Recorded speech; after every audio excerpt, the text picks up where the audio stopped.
लोकसभा के चुनाव 2024 में होने वाले हैं, लेकिन चुनावी साल 2023 से ही शुरू हो जाता है। इस साल कई राज्यों में चुनाव हो चुके हैं और कई राज्यों में होने वाले हैं। इन विधानसभा के चुनावों में बीजेपी को फायदा कम, नुकसान ज्यादा हुआ है और कांग्रेस की तो निकल ही पड़ी। इस साल कांग्रेस 2 राज्यों में फतह हासिल कर चुकी है और राजस्थान, मध्य प्रदेश में होने वाले चुनावों में भी वो बीजेपी को पटखनी देने के लिए तैयार नजर आ रही है। और अगर ऐसा हुआ तो फिर कांग्रेस मोदी को तीसरी बार प्रधानमंत्री बनने से रोक सकती है, लेकिन ऐसा बीजेपी कतई नहीं चाहेगी। इसलिए अब संकेत मिल रहे हैं कि हो सकता है कि इस साल के आखिर में लोकसभा का चुनाव करा दिया जाए। आज बात इसी मुद्दे पर करेंगे।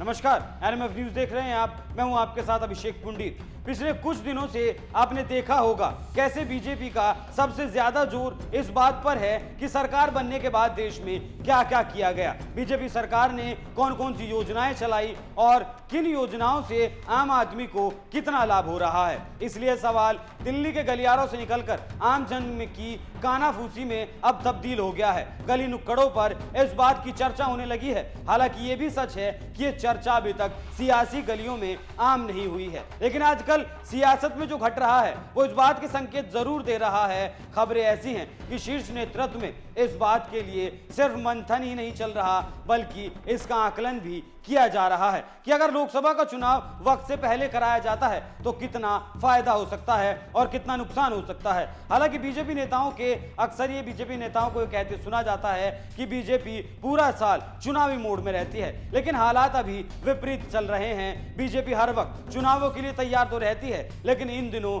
जिस तरह बीजेपी में बैठकों का दौर चल रहा है, मंत्रियों और सांसदों को जिले जिले भेजकर मोदी सरकार के 9 साल की उपलब्धियों का प्रचार करवाया जा रहा है और प्रचार का सारा जोर मोदी सरकार के 9 साल के नारे पर है। उससे यह संकेत मिल रहा है कि बीजेपी किसी भी समय लोकसभा चुनाव का सामना करने के लिए खुद को तैयार कर रही है, जबकि विपक्ष अभी एकजुटता के रटके से आगे नहीं बढ़ सका है। मई के आखिरी हफ्ते में मोदी सरकार के 9 साल पूरे होने के मौके पर बीजेपी ने मीडिया के साथ जो बातचीत की थी उसमें बीजेपी अध्यक्ष जेपी नड्डा ने सरकार के 9 साल के कामकाज पर सारा जोर दिया और महिला एवं बाल विकास मंत्री स्मृति ईरानी ने जो प्रेजेंटेशन दिखाया था उसमें विस्तार से मोदी सरकार के 9 सालों की उपलब्धियों की तुलना यूपीए सरकार के 10 साल के कामकाज से करते हुए बताया गया। कैसे मोदी सरकार ने 9 साल में कितना बेहतर काम किया है। बीजेपी ने अपने प्रचार के लिए जो नारा गढ़ा है वो सेवा, सुशासन और गरीब कल्याण का था। पहले नारा था सबका साथ सबका विकास, फिर नारा दिया गया सबका साथ सबका विश्वास और अब नारा गढ़ा है सेवा, सुशासन और गरीब कल्याण। इस संकेत को एक और तरीके से समझिए। आपने अक्सर देखा होगा कि मौजूदा सरकार चुनाव से 2-3 महीने पहले ही अपने किए गए कामों का ब्यौरा जनता के सामने रखती है और बताती है हमने विकास के लिए काम किया और वो काम किया। हर चुनाव में ऐसा ही होता आया है, वो लोकसभा का चुनाव हो, विधानसभा का चुनाव हो या फिर छोटा सा सरपंच का चुनाव हो। लेकिन बीजेपी जिस तरह से अभी से घर घर जाकर प्रचार कर रही है उसे देखकर लगता है कि बीजेपी इसी साल चुनाव करवा सकती है, क्योंकि पार्टी 2022 से ही लोकसभा के चुनाव की तैयारियों में जुटी है। इस मुद्दे पर पार्टी के सूत्रों का कहना है जिस तरह से 2022 के आखिर में गुजरात, हिमाचल प्रदेश और दिल्ली नगर निगम के चुनावों में 2 जगह हिमाचल प्रदेश और दिल्ली नगर निगम में भाजपा की हार हुई, उससे पार्टी में बौखलाहट साफ देखी गई थी। लेकिन 2023 की शुरुआत में पूर्वोत्तर के 3 राज्यों में भले ही कांग्रेस की करारी हार हुई हो, लेकिन भाजपा को जैसी उम्मीद थी वैसे नतीजे भाजपा के लिए नहीं आए। त्रिपुरा में उसकी सरकार जरूर बनी, लेकिन सीटें कम हुई और मजबूती बनाने के लिए उसे गठबंधन का सहारा लेना पड़ा। मेघालय में कोनार्ड संगमा की जिस पार्टी से गठबंधन तोड़कर भाजपा राज्य की सभी सीटों पर अकेली चुनाव लड़ी, वहां उसकी सीटें और वोट प्रतिशत दोनों घटे हैं। यहां सिर्फ नागालैंड में बीजेपी के थोड़ा सा बेहतर प्रदर्शन जरूर किया है, बाकी हर जगह बीजेपी का जनाधार लगातार घट रहा है। और इस बात का सबसे बड़ा उदाहरण है कर्नाटक, जहां बीजेपी को ही करारी हार का सामना करना पड़ा। कांग्रेस के हाथों लगातार मिल रही हार के बाद बीजेपी का चुनावी माहौल बिगड़ चुका है। बीजेपी को कर्नाटक से ऐसी उम्मीद नहीं थी। पहले पंजाब, फिर हिमाचल और फिर कर्नाटक ने बीजेपी को सोचने पर मजबूर कर दिया कि अब उसे कुछ और सोचना होगा, जबकि कांग्रेस को वो फॉर्मूला दे दिया है जिस फॉर्मूले पर कांग्रेस जीत दर्ज कर सकती है। और इसी के बाद आकलन शुरू किया गया कि क्यों ना लोकसभा चुनाव के वक्त से पहले ही उन्हें करा दिया जाए। जो राहुल गांधी कभी हंसी का पात्र हुआ करते थे, वो अपनी भारत जोड़ो यात्रा के बाद स्टार बनते जा रहे हैं। हालांकि वो बात अलग है कि विदेशों में जाकर वो अभी भी अपने बयानों से देश को शर्मसार करने का काम करते हैं, लेकिन यह भी सच होता दिख रहा है कि भारत जोड़ो यात्रा के बाद राहुल गांधी का जनाधार लगातार बढ़ा है और विपक्ष की राजनीति में कांग्रेस के मजबूत होने और सरकार के खिलाफ लगातार बढ़ती विपक्षी दलों की गोलबंदी ने बीजेपी में शीर्ष स्तर के माथे पर बल ला दिए हैं। राहुल गांधी की अमेरिका यात्रा में उन्हें जिस तरह भारतीय समुदाय और स्थानीय मीडिया ने गंभीरता से लिया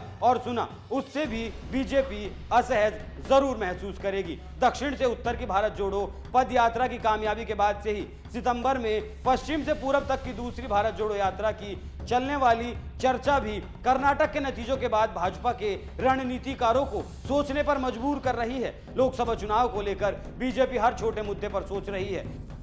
सूत्रों के हवाले से खबर ऐसी है कि बीजेपी का आला कमान जिस वक्त चुनाव होंगे उस वक्त के बारे में सोच रहा है और मार्च के बाद ज्यादा गर्मी की वजह से कम ही वोटर बाहर निकलेंगे, इस बात पर भी बीजेपी का ध्यान है, जिसका सीधा नुकसान बीजेपी को हो सकता है। हालांकि ऐसा नहीं है कि सारी चीजें विपरीत ही हैं, कुछ बातें सरकार के फेवर में भी हैं। जैसे 2000 का नोट बंद कर दिया गया तो आम जनमानस पर कोई खास फर्क देखने को नहीं मिला। देश की विकास दर उम्मीद से ज्यादा बढ़ी, महंगाई में भी कमी आई, भले ही वो बहुत थोड़ी सी कमी आई, और इन्हीं बातों का प्रचार लगातार किया जा रहा है। हालांकि होने वाले विधानसभा चुनावों में अब भी फीडबैक कोई खास नहीं मिल रहा।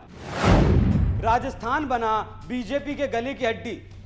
राजस्थान एक ऐसा राज्य जहां कांग्रेस और बीजेपी दोनों ही अपने आंतरिक कला से जूझ रहे हैं। कांग्रेस के लिए पायलट और गहलोत मैदान में हैं, तो दूसरी तरफ बीजेपी के लिए वसुंधरा राजे बड़ी चुनौती हैं। हालांकि प्रधानमंत्री मोदी ने हाल ही में राजस्थान का दौरा किया था, वहां वसुंधरा राजे को मंच पर ससम्मान बिठाया गया, लेकिन ग्वालियर राज परिवार की बेटी महज इससे संतुष्ट नहीं दिखी। उन्हें राजस्थान बीजेपी की पूरी कमान अपने हाथ में चाहिए, और वो भी चुनाव जीतने के बाद मुख्यमंत्री बनाए जाने की घोषणा के साथ। उधर गहलोत सरकार की बहुत सारी लोक लुभावन योजनाएं और घोषणाओं ने सचिन की बगावत के बावजूद कांग्रेस को मुकाबले में सीधा लाकर खड़ा कर दिया है। यह भी भाजपा की चिंता का एक और सबब है। हाल ही में उड़ीसा के बालासोर में हुई भीषण रेल दुर्घटना ने रेलवे में सुधार के सरकारी दावों पर भी सवाल खड़ा कर दिया। उधर कर्नाटक में बजरंग दल पर पाबंदी की कांग्रेस घोषणा को बजरंग बली के सम्मान से जोड़ने की पूरी कवायद और प्रधानमंत्री मोदी के तूफानी प्रचार के बावजूद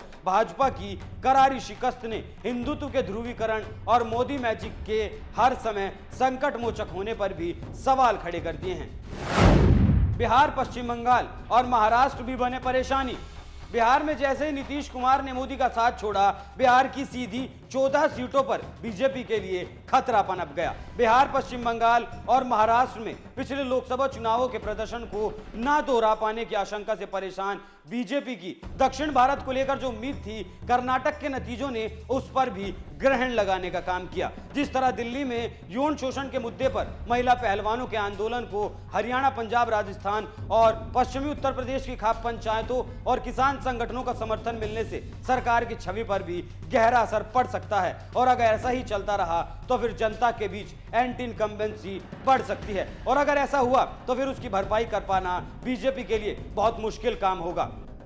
इसी एंटी इनकम्बेंसी को रोकने के लिए ही जो विधानसभा चुनाव नवंबर और दिसंबर में होने वाले हैं, उनके साथ ही लोकसभा के चुनाव कराने पर मंथन चल रहा है। इसके पक्ष में तर्क है कि विपक्ष अपनी तैयारी अगले साल मार्च अप्रैल के हिसाब से कर रहा है और अचानक चुनाव की घोषणा उसे संभलने का मौका नहीं देगी। राहुल गांधी अगर पश्चिम से पूरब की यात्रा पर निकलते हैं तो जल्दी चुनाव होने पर उन्हें अपनी यात्रा रोकनी पड़ सकती है। साथ ही अगर विधानसभा चुनावों में भाजपा को अनुकूल नतीजे नहीं मिले तो पार्टी कार्यकर्ताओं और समर्थकों का मनोबल कमजोर हो जाएगा, जिसका असर लोकसभा चुनावों पर भी देखने को मिल सकता है। लेकिन अगर दोनों चुनाव साथ हो जाते हैं तो नरेंद्र मोदी की निजी लोकप्रियता का लाभ राज्यों के चुनावों में भी मिल सकता है और भाजपा के लिए विधानसभा चुनावों और लोकसभा चुनावों दोनों जीतने की संभावनाएं बढ़ सकती हैं, क्योंकि मोदी की छवि राज्यों में भाजपा के खिलाफ बने विरोधी माहौल को और कमजोर हालातों पर भारी पड़ जाएगी। और जब मतदाता वोट डालने जाएगा तो वो मोदी के चेहरे पर ही